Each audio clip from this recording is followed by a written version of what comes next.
Ұлттық рухты қайдан табамыз? Қателеспесем, әліппеде болу керек. Бірінші сыныптың соңғы беттерінде атасы мен немересінің ортасында болған диалогтан құралған бір әңгіме бар. Немересі түскі уақытта ұйқысы келмей атасына келіп айтады: "Мен ата, ұйқымды іздеп жүрмін. Ұйқымды қалай тапсам болады?" дейді. Бұны естіген атасы сәл күлімсіреп: "Онда екеуміз бір кездегі ұйқыны" дейді. Сөйтіп гүлге су құяды, малға қарасады, соңында отын жарады. Әйтеуір баланы әртүрлі тірлікпен осының ішінде ұйқы болуы мүмкін, мынаның ішінде ұйқы болуы мүмкін деп бірге жүреді. Біраз уақыттан кейін немересінің ұйықтағанын көреді. Сонда атасы тағыдан мырс етеді: "Біз ұйқыны таптық" дейді. Ұлттық рух туралы және ұлттық спорт туралы айтқым келеді. Рухани жаңғыру бұл пафостың мәселесі емес. Яғни біздің күнделікті өміріміз, күнделікті тұрмыс салтымыз, отбасындағы, ұжымдағы немесе қоғамдағы іс-әрекеттерімізбен ұлттың рухы, ұлттың болмысы көрінетін жұмыстарды жасай берсек те болады. Айрықша тоқталатын нәрсе бұл өзім айналысып жүрген ұлттық спорт. Ұлттық спорт бұл ұлттың сипаты. Жалпы әлемде осы спортқа байланысты 3 түрлі көзқарас бар. Яғни біріншісі бұл ұлттық спортты ұлттық спорт формасында атау. Бұны ағылшын тілінде national sport деп атаймыз. Дегенмен бұл ұғымның ішіне белгілі бір мемлекетте, белгілі бір ұлтта танымал болған, кеңінен тараған ойындар да кіріп кете береді. Сондықтан да біз мысалы ұлттық баскетбол ассоциациясы, ұлттық хоккей ассоциациясы деген сияқты ұйымдардың атын білеміз. Екіншіден, дәстүрлі ойындар мен спорттар дейтін ұғым. Яғни белгілі бір уақыттарда қалыптасқан сол ұлттарға тән ойындардың жиынтығы. Бұл көбінде ЮНЕСКО ұйымының ұстанған позициясы. Үшіншісі этноспорт дейтін ұғым. Яғни өздеріңізде түсініп отырған шығарсыздар, этнос ұлт және ұлтқа қатысты спорттың түрі. Қайсы бір халықты, қайсы бір елді алмасақ та, оған тән, өзіне тән бір ойындары болады. Кез келген ұлттың ойынына қарап, оның ұлттық болмысын, мәдениетінің бір көрінісін байқай аламыз. Мысалы, кейбір халықтар табиғатында командамен ойнайтын ойындарда жеңімпаз болып жатады. Немесе кейбір халықтар жекелеген спорттың түрлерінде, жекпе-жек спорттың түрлерінде жеңімпаз болып жатады. Осыған қарап, халықтың сипатына қатысты ұлттық спортында соның бір көрінісі ретінде қарастырсақ әбден болады. Қазақтың ұлттық спорты дегенде еске түсетіні аударыспақ, теңгелу, жамбату, көкпар десек, осылардың барлығында жауынгерлік рух, жауынгерлік дайындықты айқын көреміз. Мысалы, көкпар ойынның философиясы бұл жаугершілік заманда өзіңнің әріптесіңді, өзіңнің сарбазыңды жау қолында тастап кетпеудің дайындығы. Теңгелу дейтін спорт осындай бір жаугершілік уақытта жерге түсіп қалған оғыңды, садағыңды алып кетудің бір көрінісі сияқты дүние. Немесе аударыспақ дегеніміз кәдімгі хас батырлардың жекпе-жек деп екі жақтан келіп сынға түсетін сәті. Бәйгеміз түсінікті. Яғни былай алып қарайтын болсақ, қазақтың ұлттық спортын негізінен ат спорты құрайтын болса, осылардың барлығында жауынгерлік дәстүрдің, біздің кешегі көшпенді ата-бабаларымыздың өмірінің бір сипат салтын көре аламыз. Әр халыққа өзіне тән ептілігі болады, этно дүниелері болады. Осыған қатысты этномоторика дейтін ұғымды айтады ғалымдар. Этномоторика, яғни оның белгілі бір халықтың белгілі бір спортқа немесе белгілі бір қимыл әрекетке бейім келуі. Ұлттық ойындар арқылы біз белгілі бір халықтың позициясын, болмысын, оның бір қасиеттерін, тегін, салтын, ептілігін байқай аламыз. Кәдімгі мәдениетке қараған сияқты, өнеріне қараған сияқты спортта бір индикатор деп айтсақ болады. Екінші тезисім, ұлттық ойында жүргендер, бұлар тек қана спортпен айналысып жүрген азаматтар емес. Бұл біздің дәстүрімізді жалғастырушылар. Біздің кешегі жауынгерлік рухта тәрбиеленген, жауынгерлік уақытта, көшпенді уақытта өмір сүрген ата-бабаларымыздың қазіргі із жалғастырушылары, дәстүр жалғастырушылар деп айтсақ қателеспейміз. Екінші жағынан барлығымыз білетін құсбегілік дейтін дәстүр бар. Қазақстан осы құсбегілікті спорт ретінде дамытуға негізінен бағытталған, яғни біздің құсбегілеріміз белгілі бір жарыстарға қатысу арқылы, турнирлерге бағын сынау арқылы кәдімгі олимпиадалық немесе олимпиадалық емес спорттың түрлері сияқты дәреже алады, оқу-жаттығу жиынына барады, кәдімгі спортшы мен төреші, жаттықтырушы деген сияқты нақты белгіленген рөлдері бар. Яғни, бірақ құсбегілерді біз тек қана спортшы ретінде қарай алмаймыз. Олар атадан балаға мирас болған, әулеттері мен құсбегі болған, саятшылықпен айналысқан әулеттердің ұрпақтары.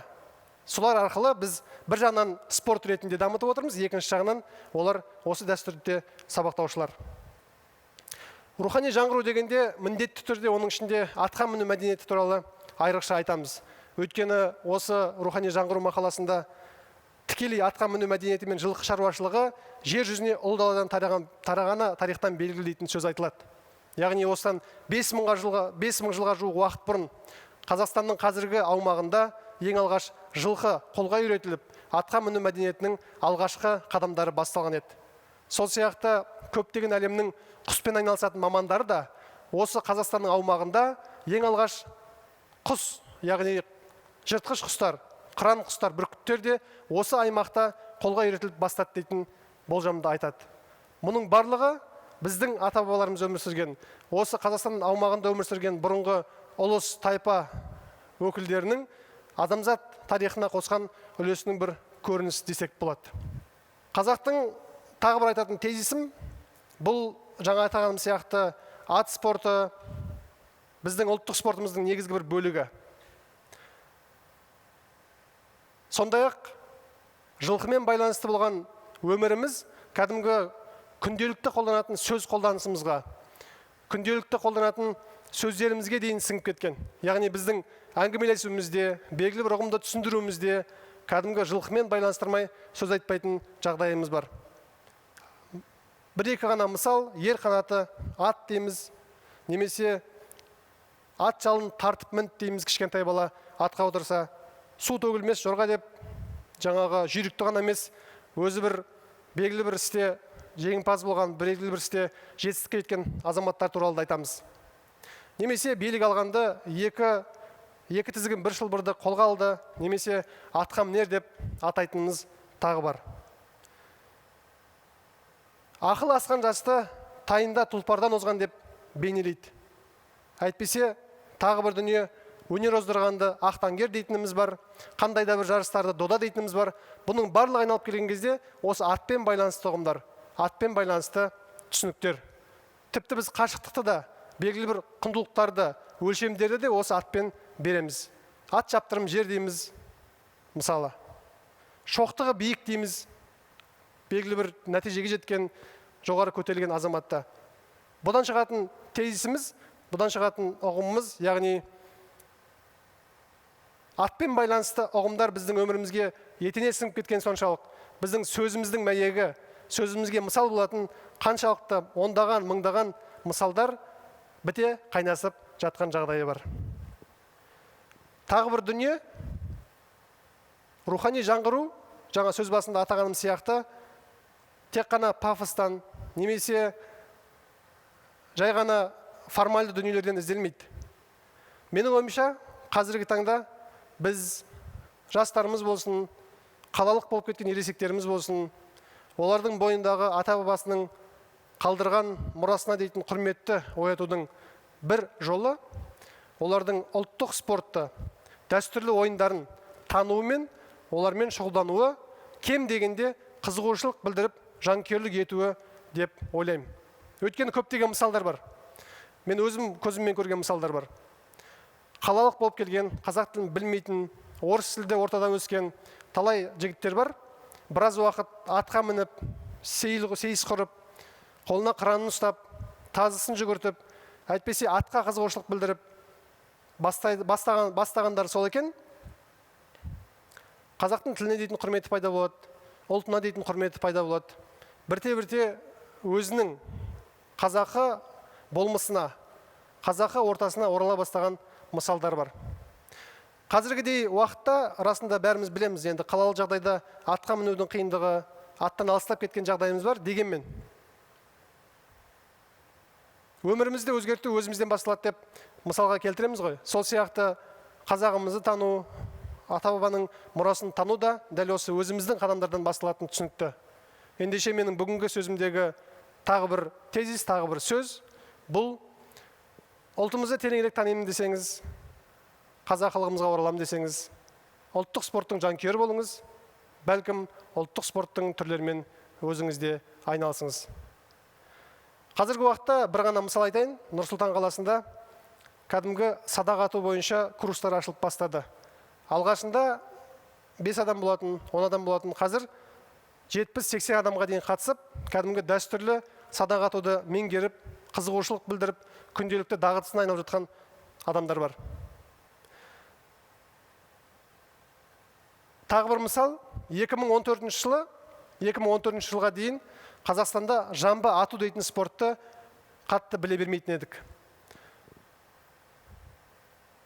Өзіміз оқыған, көрген, әдебиеттен таныс Қобыланды батыр, Алпамыс батыр деген сияқты батырлар жыры, 10 ғасыр жырлайды дейтін сияқты кітаптардың мұқаба бетінде көрінетін аттың үстіндегі жануардың бейнесінде, аттың үстіндегі жауынгердің бейнесінде біз қолына садағын ұстаған алып денелі батырдың болмысын білеміз. Бірақ ол біздің күнделікті тұрмысымыздан ажырап қалған еді. Сол 2014 жыл ұлттық спорт қауымдастығының бастама жасауымен Моңғолиядан арнайы тәжірибелі бапкер шақырылып, бір топ жігіттерді осы жамбы атуға, яғни ат үстінде садақ атуға дайындап, бірінші кіріскеніміз сол-ақ еді. Аз уақыттың ішінде бір топ жігіттер кәдімгідей шыға келді. Аз уақыттың ішінде соны меңгеріп, аз уақыттың ішінде нәтижелер көрсете бастады. 2018 жылы Кореяда 15-ші өткен әлем чемпионатында белгілі бір бағдарлама бойынша қазақтың жігіттері озық шығып, рекорд жаңартып, өзіндік алдыңғы кезекке шығып, жаңағы жеңімпаз атанды. Мұндағы түйін жалпы атқа дейтін қызығушылық, немесе біздің ата-бабаларымыз ұстанған садақ атуымыз болсын, жамбы атуымыз болсын, аттың үстіндегі болмысымыз болсын, біздің тегімізде, біздің генімізде бар дүние екен. Оны тек қана түртіп, ояту қажет етіледі. Сөзімнің соңында айтарым, және бүгінгі спичті қорытындылайтын дүние. Қазір әлем бойынша этноспорт ұғымы кең таралып, кең насихатталып жатыр. Мұндағысы әрбір халық, әрбір ұлт өзінің бір болмысына, өзінің халқына тән дүниелеріне, мәдениетіне бұрылғысы келіп жатыр. Бұл тек қана біздің елге, Орта Азияға, Азия халықтарына ғана тән емес. Анау Европаны алсаңыз да, Солтүстік Америка, Оңтүстік Американы алсаңыз да, кәдімгідей өздерінің ұлттық дүниелерін жаңғыртуға тырысып жатқан жағдайы бар. Сондықтан рухани жаңғыру бағдарламасында айтылған атқа міну мәдениеті болсын, біздің болмысымызды рухани жаңғыртуға тырысқан әртүрлі қадамдар болсын, дәл осы біздің ұлттық болмысымызды, өзімізді тануға бағытталған қадам деп білемін. Сөз соңында айтарым, ұлттық рухты өзімізден іздейік, ұлттық спортымыз бен дәстүрлі ойындарымыздан іздейік. Рахмет.